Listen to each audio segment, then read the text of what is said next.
Só. Ah, tá bom. Deixa eu só. Então, boa tarde, pessoal, tudo bem, né? Como vocês já sabem, o meu nome é Marlise e juntamente com o farmacêutico Everton, nós iremos apresentar, né, uma aula sobre farmácia básica e plantas como recurso medicinal nas estações espaciais. Nós fizemos uma organização da apresentação de uma forma que primeiro eu vou falar um pouco sobre os medicamentos, e aí depois nós vamos entrar com a parte de plantas, né, junto com o Everton, e aí depois, posteriormente, eu retomo e mostro para vocês alguns experimentos que nós temos experimentado ou realizado, né, dentro dessa área de plantas em hipergravidade simulada. Salvador, boa tarde. É um prazer estar participando aqui, né? Desculpa, Everton, claro. E também é um prazer estar participando aqui e vou dar, então, uma contribuição, né, junto com esse assunto tão importante para as ciências espaciais, junto com a professora Marlise, então. Por favor, professora. Ah, Everton, desculpa, eu não estou acostumada. Não, tudo bem. Então, pessoal, como vocês veem, assim que os medicamentos, eles fazem parte dos voos, né, espaciais ou da exploração do espaço pelo homem, desde o início, né, digamos que a exploração do espaço pelo homem começou com Gagarin em 1961, e já em 1963, na Mercury Atlas de número 9, na missão, né? Gente, que loucura! Na missão Mercury Atlas de número 9, já existiam nas vestimentas dos astronautas 3 medicamentos. Medicamentos para dor, para Space Motion Sickness, que é ou doença da locomoção espacial, e também um vasoconstritor, que é utilizado para choque. Bom, com o passar dos anos, o que aconteceu foi que o número de medicamentos que poderiam ou deveriam estar a bordo, ele foi aumentando à medida em que as missões foram se tornando mais longas, e também em função das necessidades que os astronautas mostraram quando estavam na Estação Espacial Internacional, né, ou mesmo nas naves espaciais. Então, como vocês podem ver, em 1965, né, a Gemini 7, 2 anos depois da missão de 1963, nós passamos de 3 medicamentos para 10, já na Apollo 11, que ocorreu em 1969, nós tivemos 13 medicamentos, e depois na Estação Espacial Internacional 2014, esse número passou para 72, e atualmente os últimos dados que eu tenho são de 2017, onde a bordo da Estação Espacial Internacional nós temos 107 medicamentos. Bom, por que é importante nós trabalharmos ou sabermos sobre esse assunto? Porque muitos medicamentos no espaço, eles não apresentam a mesma eficácia do que na Terra. E quais seriam as causas ou a razão para isso?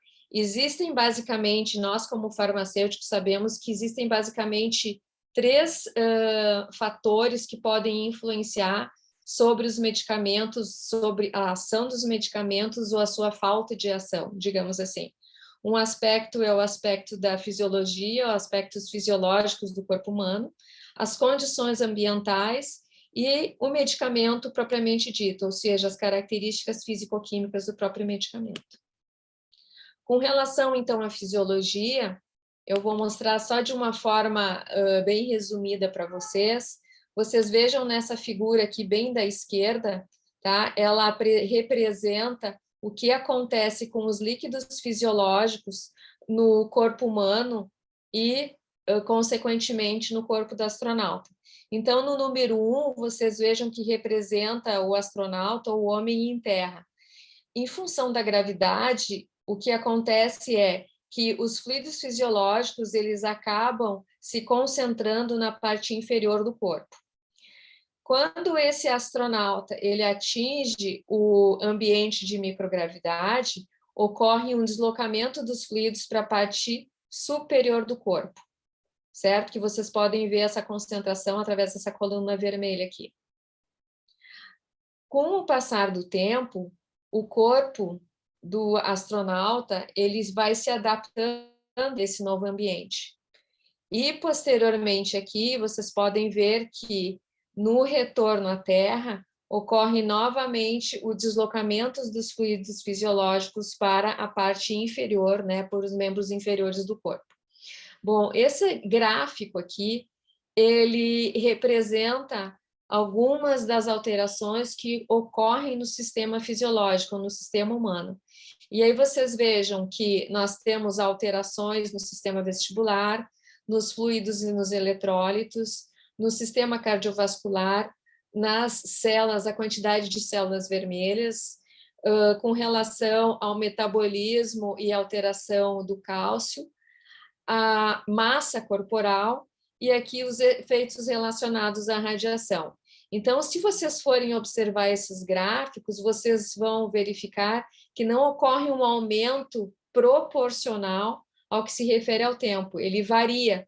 Então, vocês vejam, por exemplo, aqui, que se nós formos pensar em termos de medicamento, pegando essa curva aqui em rosa, roxo, né, da massa de células vermelhas, células sanguíneas, vocês vejam que ocorre um aumento, certo? E depois desse aumento, ocorre uma redução, até depois, posteriormente, esse número de células vermelhas se estabilizar. O que acontece, para vocês terem uma ideia, é que os medicamentos ou os fármacos, né, quando eles são administrados na forma de medicamentos, eles precisam estar solúveis para que ocorra o seu processo de absorção. No organismo, quando esses fármacos estão na circulação sanguínea, eles podem se ligar a elementos do sangue, como, por exemplo, as hemácias, certo? E aí, o que acontece é que apenas a fração livre do fármaco, que não está ligado a esses elementos do sangue, é que vai estar disponível para atravessar as paredes e atingir o nível ou o receptor aonde esse medicamento vai ter o seu efeito.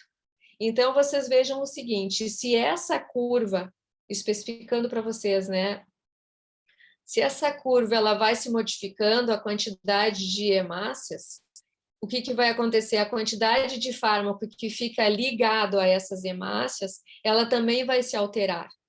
Então, isso é um exemplo, né, para eu mostrar por que muitas vezes essas alterações fisiológicas, elas vão gerar uma resposta negativa, muitas vezes, com relação ao efeito do medicamento.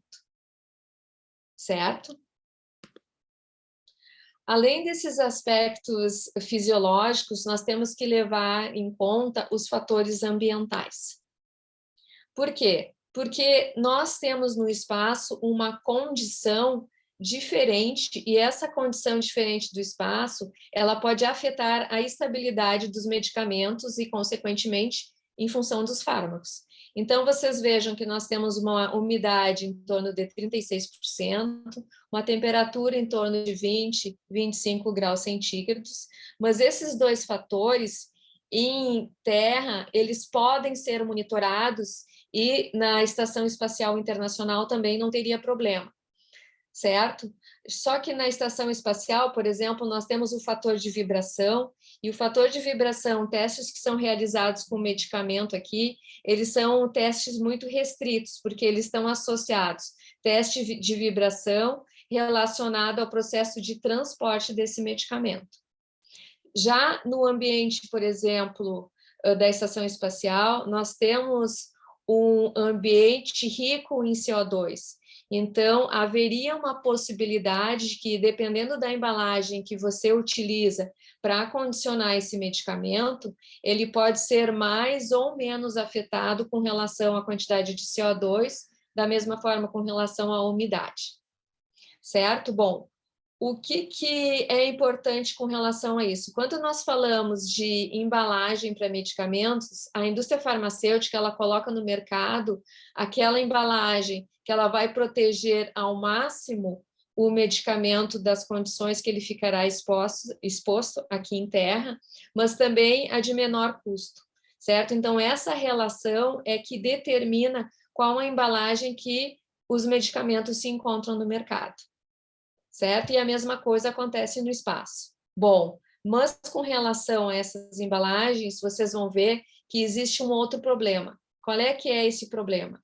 Quando os medicamentos são encaminhados para a Estação Espacial Internacional, eles são retirados da sua embalagem original e são colocados em outras embalagens. O que se sabe é, como eu mencionei para vocês, que os medicamentos encontram-se nessas embalagens específicas com o objetivo de proteger o medicamento face às características fisicoquímicas desse medicamento.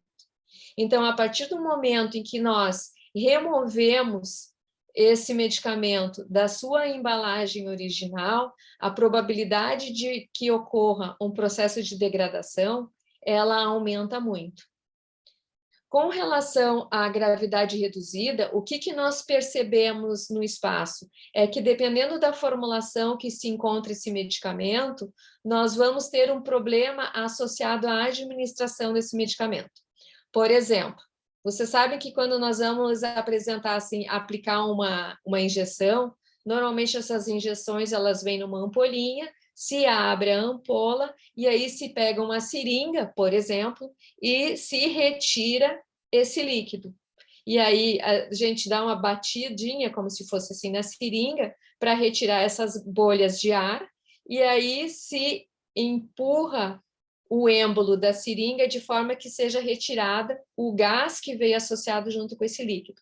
O que acontece é que em ambiente de microgravidade reduzida, isso não acontece. Por quê? Porque como não existe, ou seja, a gravidade ali presente, ela é uma gravidade reduzida, não tem como nós colocarmos a seringa numa posição de forma que o ar fique em cima e o líquido embaixo.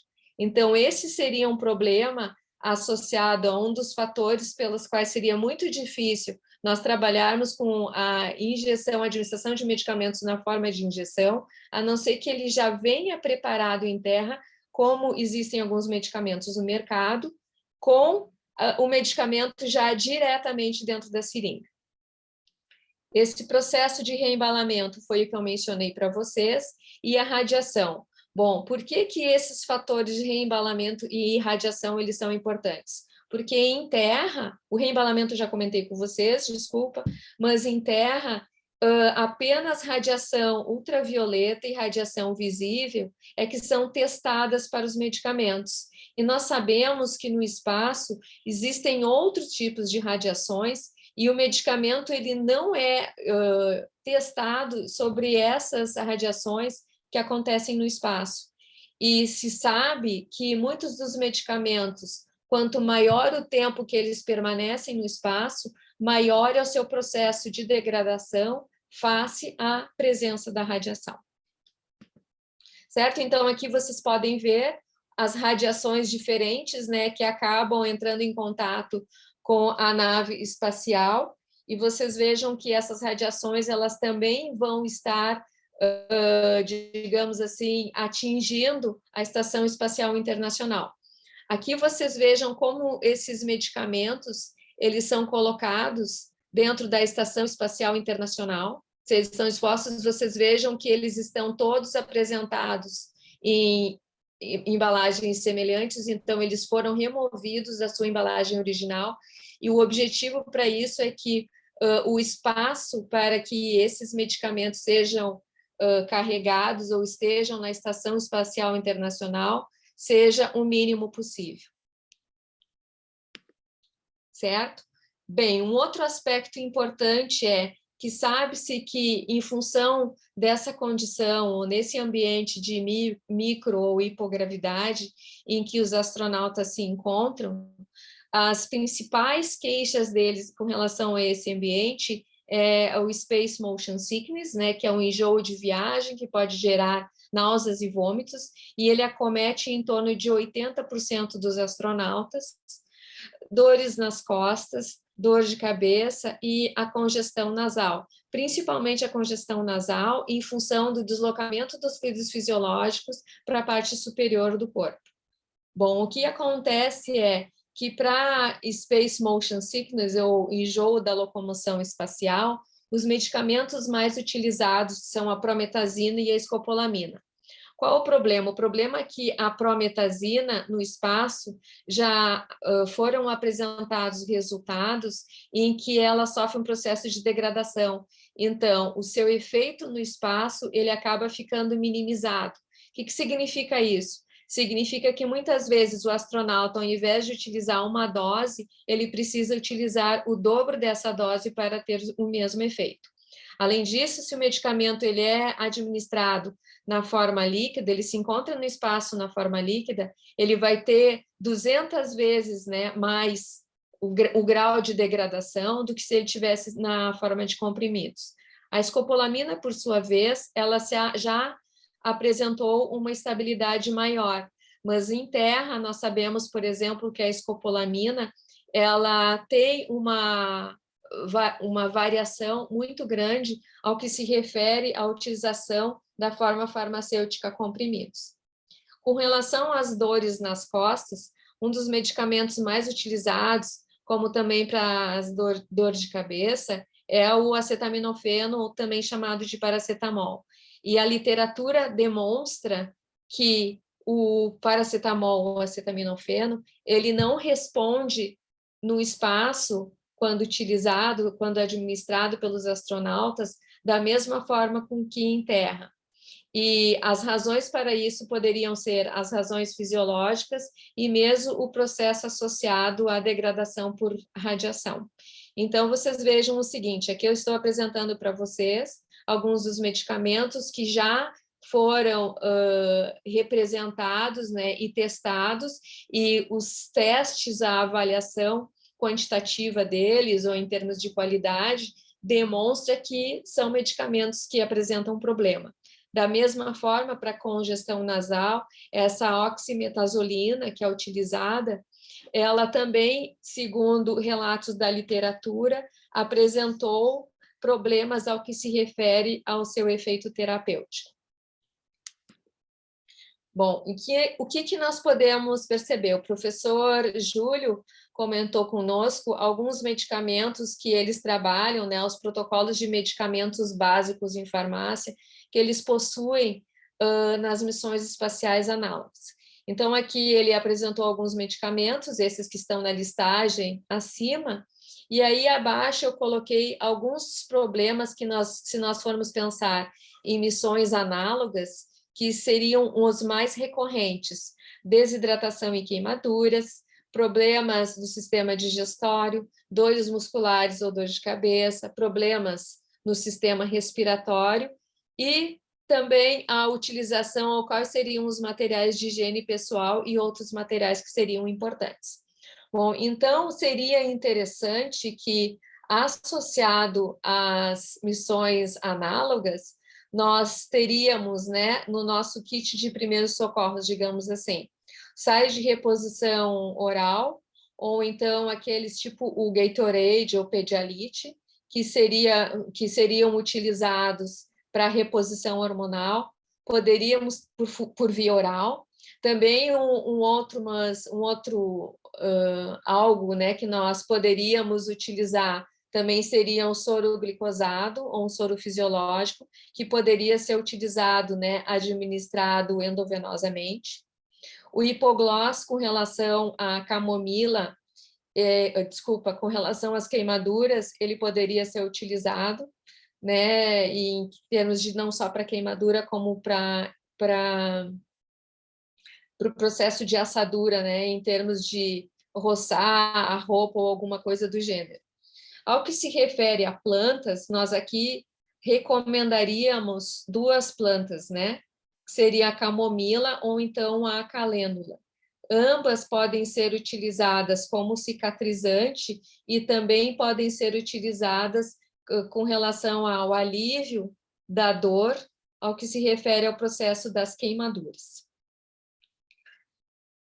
Os problemas do sistema digestório, né, que são também problemas comuns que podem dar, como, por exemplo, náuseas, vômitos, diarreia, o que nós poderíamos utilizar? A prometazina, que a prometazina, além de ser utilizada para enjoo, ela também pode ser, ela tem a propriedade anti-histamínica, então ela tem na forma de creme, e ela pode ser utilizada, então, se alguém recebe uma picada de inseto, por exemplo, para minimizar esse problema. A ondansetrona, que é o conhecido nome comercial, que é o Vonal, que também é utilizado para náuseas e vômitos. O Floratil, que é para reposição da flora intestinal. Também pode ser utilizado o omeprazol, que é um medicamento que ele pode aliviar uma dor estomacal, então seria importante ser utilizado. E ao que se refere, por exemplo, alguns exemplos de plantas medicinais que podem ser utilizadas, tem a espinheira santa, que ela é bastante utilizada no processo de problemas digestivos. O hortelã, que é bastante conhecido para isso, esqueci de colocar também o boldo do Chile. A camomila também pode ser utilizada com esse objetivo, o manjericão e o gengibre. Com relação às dores musculares, tem o acetaminofeno, que é o paracetamol, mas vocês sabem que também ele tem um efeito restrito ao que se refere à Estação Espacial Internacional. A dipirona, que pode ser utilizada, ela não se encontra na Agência Espacial Internacional, na Estação Espacial Internacional, porque é um medicamento proibido o uso em vários países, inclusive nos Estados Unidos. Podemos ter também associado um relaxante muscular. Esse relaxante muscular poderia ser alguns nomes comerciais que me vêm, pode ser o Dorflex, por exemplo, pode ser o Miozan, que são bastante utilizados, mas eles também têm um efeito sedativo como efeito colateral. E o que nós podemos utilizar para dor também da natureza, digamos assim, ou como plantas, a erva baleeira. Ao que se refere a problemas do sistema respiratório, nós teríamos o soro fisiológico, que também pode ser utilizado no processo de lavagem, a acetilcisteína, que ela é uma substância que é utilizada, ela tem um processo, né, como um anti-inflamatório, mas também é utilizado como mucolítico para deixar as secreções menos viscosas.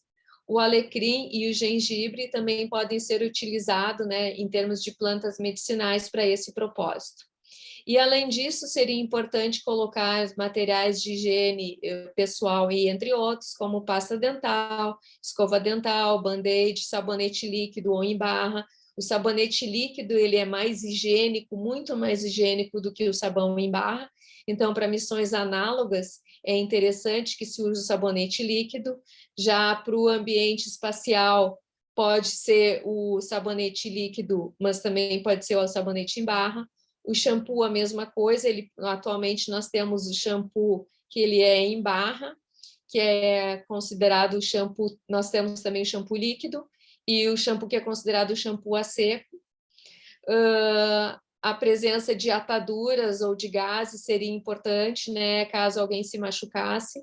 Para isso, utilizando associado fita microporosa, termômetro, para as mulheres, os absorventes higiênicos, e é claro, né, existe a possibilidade também daqueles medicamentos de emergência em termos de parada, e aí nós poderíamos ter justamente o que nós estávamos conversando, que seriam aparelhos como aparelhos para medir a pressão, aparelhos para medir os níveis de glicose.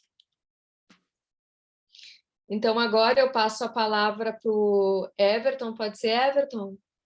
Claro, quer que eu compartilhe aqui que eu vou controlando, pode ser? Pode ser. Deixa eu passar aqui, então. Vou interromper o compartilhamento.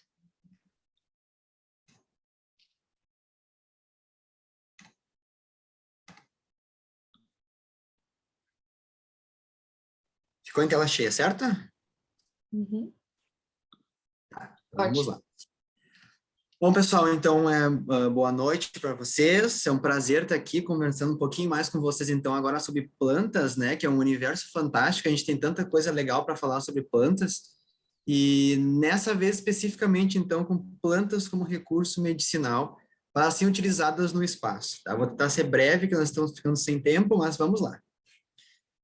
Então, né, para começar a introduzir aqui o assunto, relações entre plantas e a humanidade, né? A gente sabe que desde quando, bem antes, na verdade, de surgir a humanidade, já existiam plantas, né? A vida na Terra só foi possível por causa que as plantas conquistaram o ambiente terrestre, saíram da água, e a gente chegou onde a gente está hoje, né?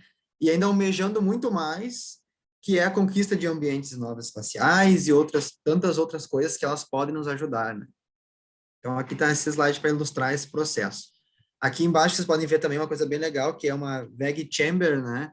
Ela é utilizada em Space Shuttles ou também em estações espaciais para cultivo de plantas, então.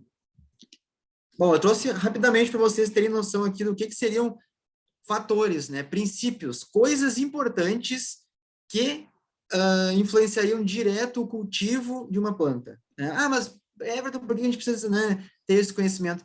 Porque se eu sei o que controla esse ambiente da planta, eu sei como cultivá-la e como extrair recursos que vão ser úteis no meu dia a dia, né, com essa planta. Então, aqui eu listei para nós vermos 5 princípios. Então, umidade é um fator super importante, né, porque o ambiente, que tem plantas que são para um ambiente mais úmido, outras plantas preferem um ambiente mais seco, né? A gente tem luminosidade, que é um fator extremamente importante também. Tem plantas adaptadas à extrema exposição à luz solar. Outras preferem ficar num ambiente mais protegido, mais abrigado, dentro de floresta, onde tem muita sombra, né? Inclusive, ela não consegue crescer se ela for exposta direto à luz solar. Então, luminosidade é um fator chave.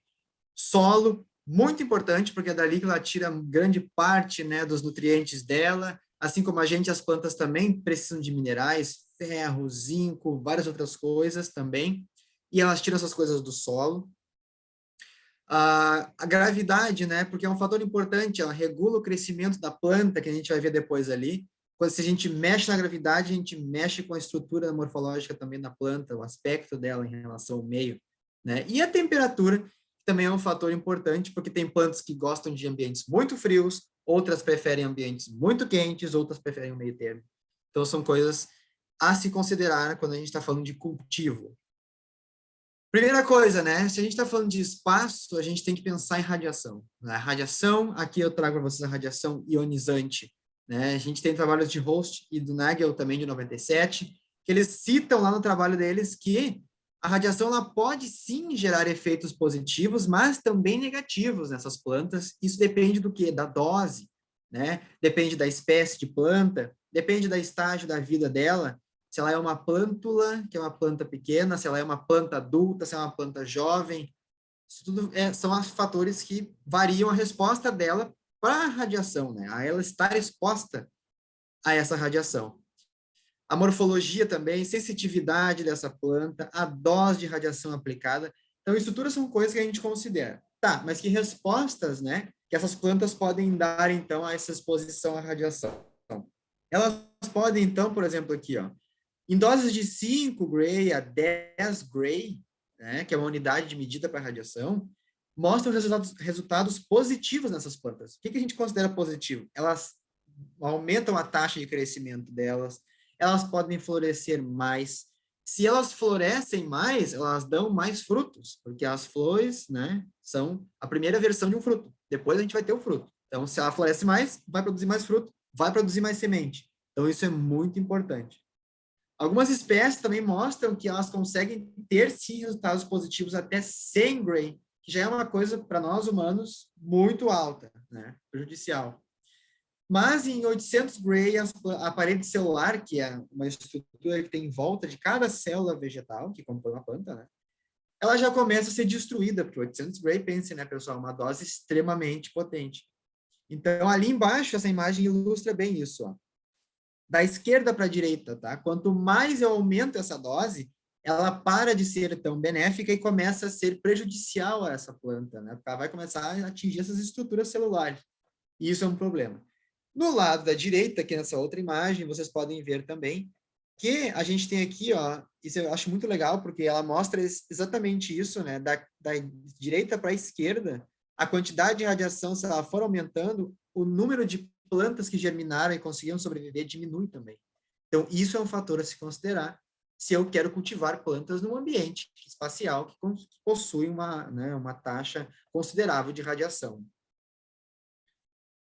E os benefícios? A radiação UV, ela aumentou a produção de compostos antioxidantes, então, e polifenóis, né? E rúcula, reduziu o tempo de maturação em morango. Então, isso também afeta o peso da fruta, né? E são fatores que a gente pode aplicar, sim, aqui na Terra, né? São das ciências espaciais, mas, como eu sempre digo, a gente pesquisa para o espaço, mas aplica aqui para a Terra também. Então, é uma pesquisa dupla, né? De dupla utilidade. E a radiação gama, que a gente tem radiação, né, de vários outros tipos, a gente também usa para desinfetar vegetais, reduzir a altura média de favas, né, sem afetar a germinação das plantas. Então, a gente tem uma série de aplicações para essas pesquisas espaciais aqui em ambiente terrestre também, no nosso cultivo de alimentos. Trouxe para vocês aqui essa imagem, que é de um livro que a Prof. Marlise foi autora dele também, né? Eu escrevi esse capítulo juntamente com ela, que trata sobre o cultivo de plantas no espaço, né? E o benefício delas para astronautas. E essa imagem ela mostra o que acontece com a radiação se ela afeta, né, o material genético da célula. Toda célula tem um DNA, né, que é um livro que conta a história dela. Se essa radiação ela afeta o DNA, a estrutura dele, né, é cheio de pontes ali que vocês podem ver, vai acontecer alguma coisa, tá? Por quê? Quando essa radiação afeta esse DNA, ele pode ou não alterar essas informações e acontecer uma mutação, tá? Se não acontecer isso, o que vai acontecer? Vem a radiação no DNA, aí a célula percebe, ó, deu problema. Vamos ativar enzimas de reparo. Aí as enzimas de reparo descem, vão até o DNA e começam a trabalhar. Se esse processo for bem sucedido, a célula sobrevive e o DNA segue funcionando exatamente como ele era. Caso as enzimas reparem o DNA e vão embora, e para elas está tudo bem, mas teve uma falha, um processo, uma leitura que não ficou legal naquela enzima ali, não foi um reparo bem sucedido. Aí a gente direciona essa célula vegetal para dois caminhos. Ou ela morre, porque deu um problema e aquilo ali foi um gene crucial para a célula e pá, morre. Ou a célula sobrevive, mas com mau funcionamentos, apresentando uma mutação num gene, tá?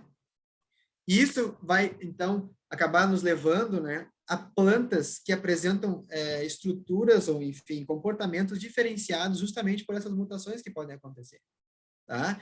Então, de uma forma geral, a planta tem que ser submetida a esse ambiente, né, que tem essa radiação, e ela é sujeita a tudo isso.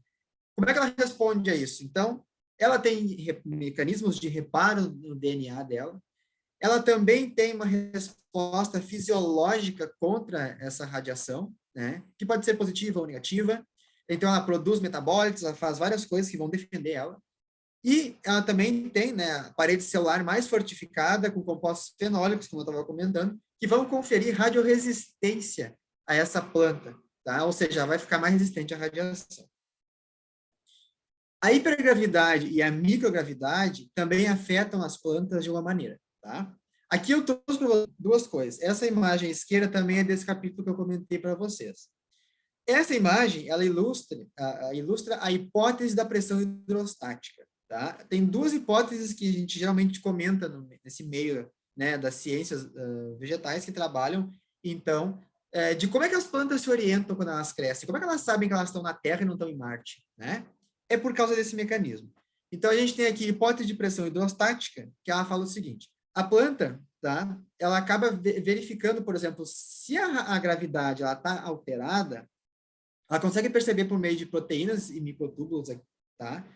Que os conteúdos celulares estão depositados mais de um jeito e mais de outro, e então ela ativa respostas celulares e diz: olha, nós vamos ter que crescer orientadas para tal lado, ou vamos ter que crescer orientadas para tal lado. E aí a plantulinha, né, que é como se fosse o bebezinho ali, começa a crescer. E então, como é que ela responde a isso, tá?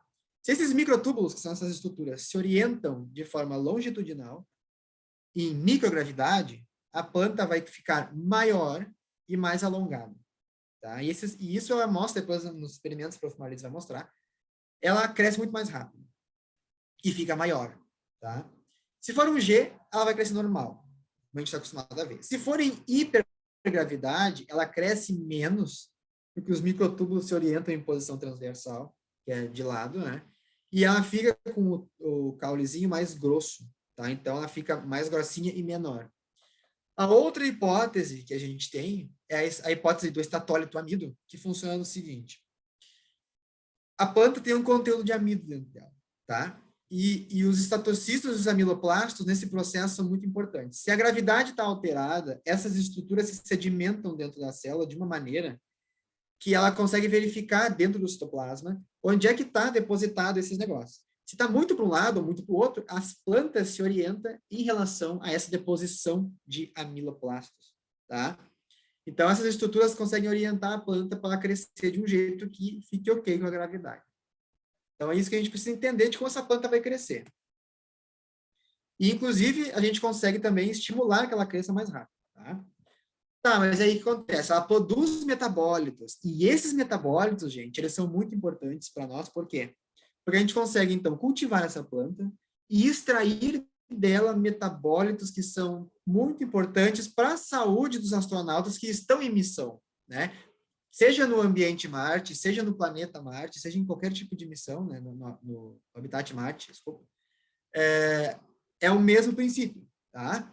Então, assim, quais são os metabólitos que a gente pode verificar, né, de plantas úteis? Elas podem ser fontes ricas em antioxidantes, né?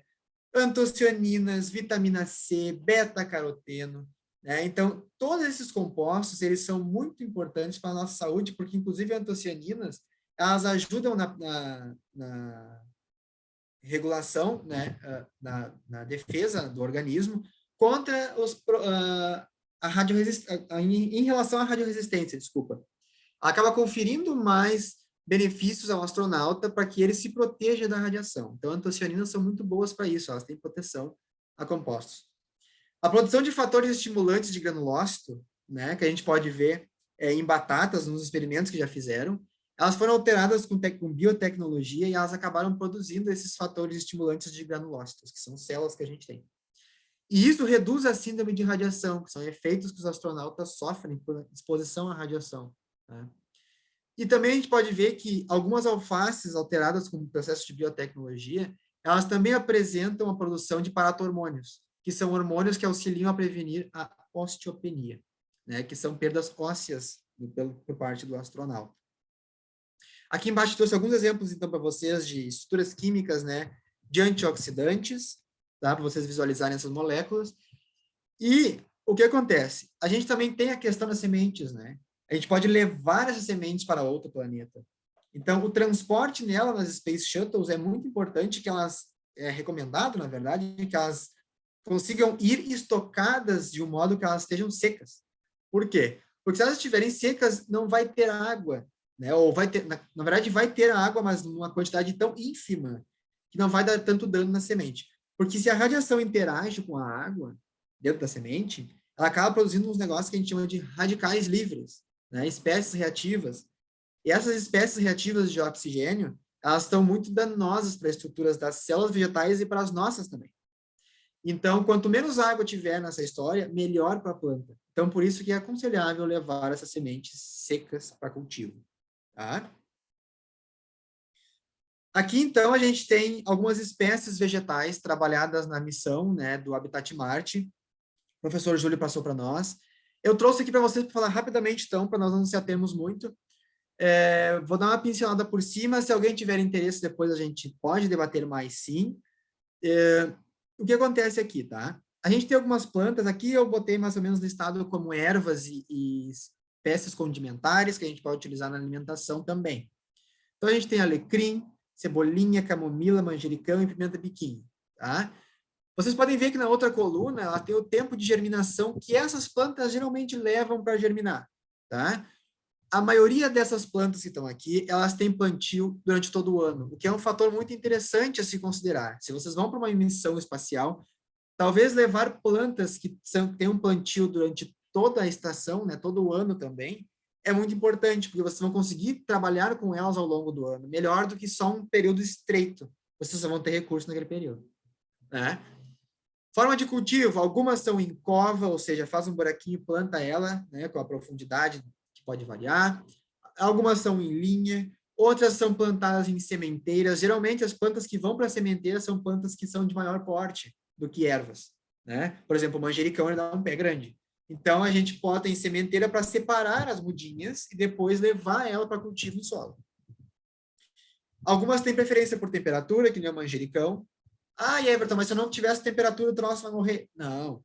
Aí, provavelmente, nessa temperatura, ele se desenvolve muito melhor, né? Como nós já estamos num ambiente hostil, que seria Marte, por exemplo, toda condição, pessoal, é importante. Temperatura, água, solo, luminosidade, tudo que a gente viu lá antes, tá? Então, é importante ter atenção a essas informações. Do lado, então, estão os ciclos delas em relação a verão, inverno, que pode variar, né? O ciclo de vida dessa planta. Então, alecrim, olha só, ele é uma planta com ação antibiótica, expectorante, então ela pode auxiliar, sim, os astronautas nessas questões. Cebolinha, vai engrossando a folha a cada corte, auxilia na prevenção de hipertensão, candidíase, catarata, tá? No caso da camomila, ela se adapta muito bem a climas temperados, então pode ser interessante também para o clima que vocês estão indo. Ela tem bastante floração nas estações quentes do ano, então ela pode ficar legal num ambiente mais quente também. E ela apresenta efeito calmante, tem efeito no trato digestório. Manjericão, ele apresenta efeito antiviral, sedativo e antiespasmódico, que é uma coisa muito interessante a se considerar também, uma planta versátil, né? Dura mais tempo se as flores forem podadas. E pimenta biquinho também, ela é útil em compressa, então tem várias coisas que a gente pode aplicar essas plantas, tá? Depois a gente tem outras plantas que o professor também trouxe aqui. Vou destacar algumas delas para não cobrir muito tempo. A gente tem, por exemplo, a cúrcuma, que ela é uma planta que apresenta ação antimicrobiana, anti-inflamatória, tratamento de diabetes, ela pode ser útil também. Então, são coisas muito legais a vocês se aterem. Levem plantas, pessoal, que vão se adaptar bem ao ambiente que vocês estão indo, que vão ter algum tipo de retorno de recurso para vocês. Então, essas plantas que vocês têm que irem testando cada vez mais e terem no repertório de vocês. A gente poderia ficar horas aqui comentando, né, de como aproveitar essas plantas, né? Infusões, chás, como é que vocês podem preparar para uma alimentação, de várias maneiras que vocês podem aproveitar o máximo possível o conteúdo delas, né, da forma mais biodisponível possível, certo? Porque não adianta você prepararem várias coisas lá, tipo, uma cocção super exacerbada, a planta vai perder muito nutriente e vai chegar para vocês uma coisa ínfima. Porque tudo que já vem de planta é bem pouco. Então, a gente tem que preservar o máximo possível isso aí, na hora de consumir, tá? Enfim, aqui também tem pimentão, a rúcula, que a gente trabalhou, né, horrores com rúcula, a prof. Marlise agora pode trazer algumas coisas para nós também aqui. Tem a questão de antioxidante, tem várias coisas que a gente pode aproveitar daqui também. Vou passar então para ti, prof, agora os resultados dos experimentos e te encerra. Tá com áudio mutado.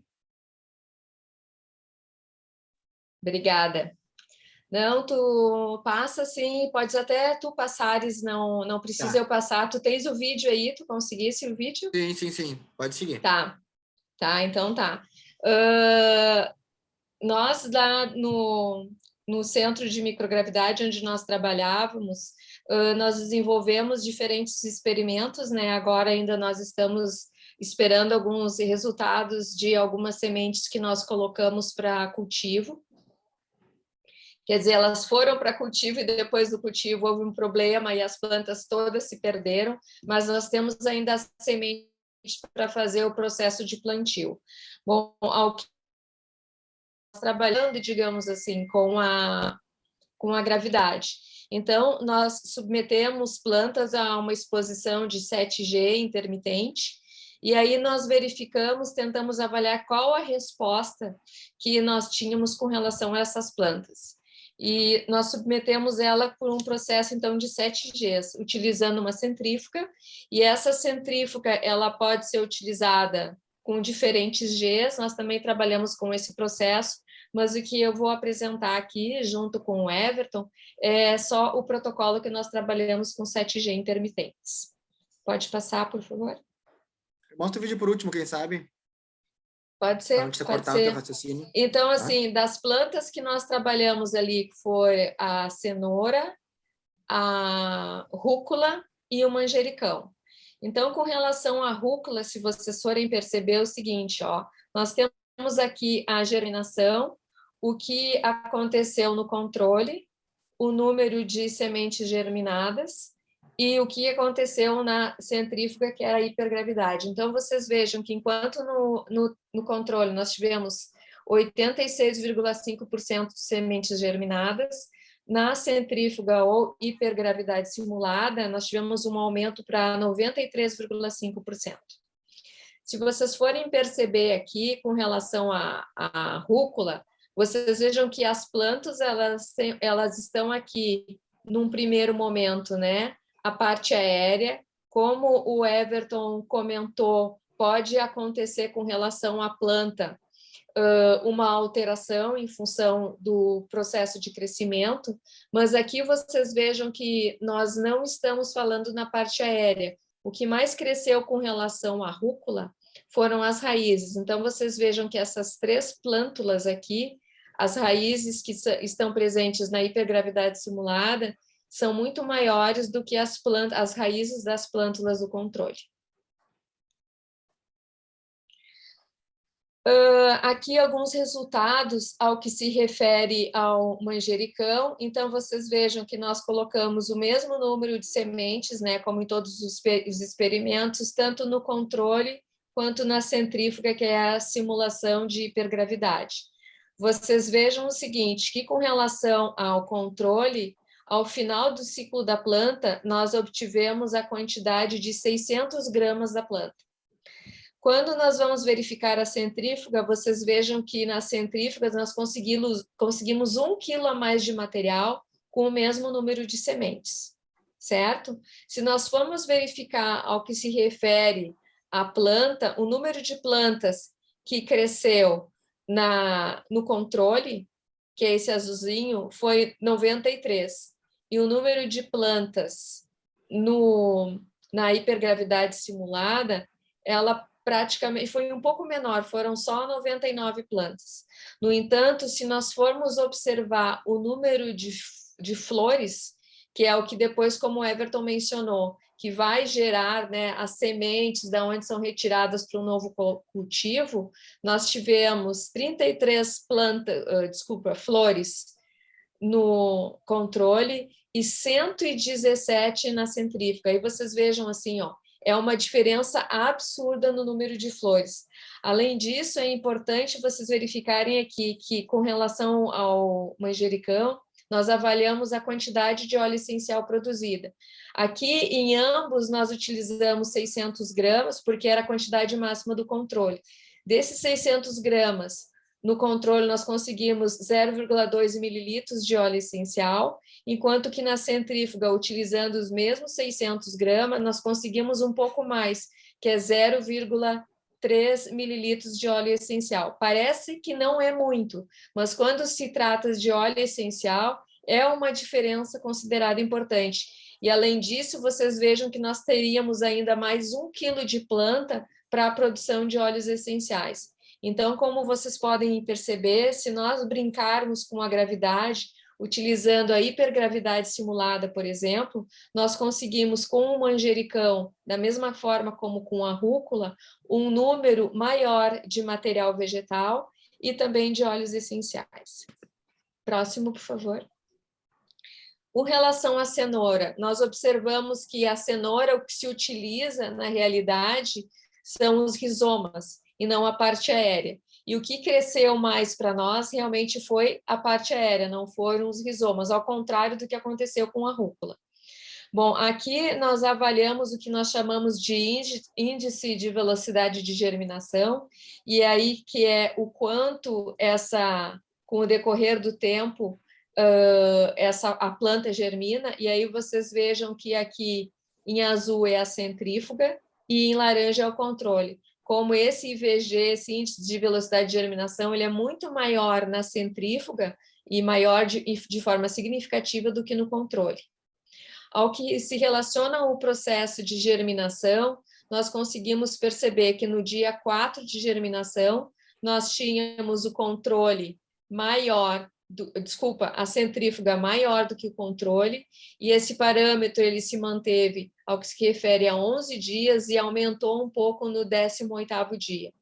Então, vocês vejam que, trabalhando com hipergravidade simulada, e nós achamos importante trazer esses resultados, professor Júlio, porque vocês já trabalham com cultivo em estufas na estação análoga de vocês, né? Então, para ver que essa poderia ser uma alternativa de nós cultivarmos também utilizando uma hipergravidade simulada para aumentar a quantidade de material vegetal, seja para fins medicinais ou para fins alimentares ou alimentícios. Próximo, Everton. Vou mostrar o vídeo rapidinho aqui, então. Isso, pode mostrar, por favor. Essa, então, é a centrífuga, pessoal, trabalhando lá, com os copinhos, né? E aí ela estava com umas câmeras acopladas enquanto ela girava e reproduzia, então, esse efeito, né, de hipergravidade. E vocês podem ver que aqui as sementes, elas estão germinando, os copinhos estavam com papel filtro e água, as sementes de rúcula, tá? Isso. E elas vão germinando e elas vão se orientando nessa gravidade e crescendo, né, consequentemente para cima, em direção, então, à luz, né, que as plantas geralmente crescem em direção à luz, ou, né, quando elas vão se proteger em direção a uma região sem a luz, nesse caso com luz, né, e elas apresentaram esse crescimento muito, claro, aqui o vídeo está acelerado, né, elas não crescem desse jeito, mas elas apresentaram um crescimento muito mais rápido quando a gente submete ela a esse equipamento, então. Que é uma coisa bem interessante, né? Aqui os copos que a gente utilizou no experimento também. Então, foram várias levas de rúculas que foram também submetidas à radiação, né? E que depois a gente levou elas para um cultivo em terra, então, para observar o crescimento da planta propriamente dita, né? Que aqui é o estágio inicial dela de plântula. Essas rúculas aqui que elas estão mostrando no vídeo, essas aqui elas não foram submetidas à radiação, elas foram submetidas à hipergravidade simulada. Nós temos experimentos nos quais nós combinamos a radiação com a hipergravidade também. Os dois fatores, né? Uhum. E acho que era isso então, né, prof? Não sei se você quer comentar alguma coisa a mais, o pessoal tem dúvidas também. Em princípio seria isso, professor Júlio.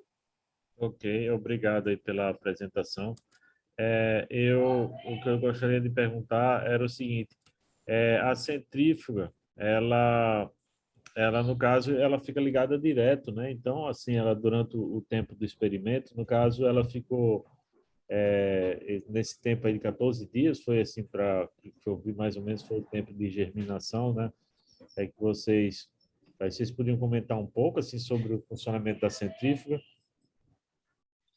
Sim, na realidade, esses experimentos que nós realizamos, nós não realizamos direto.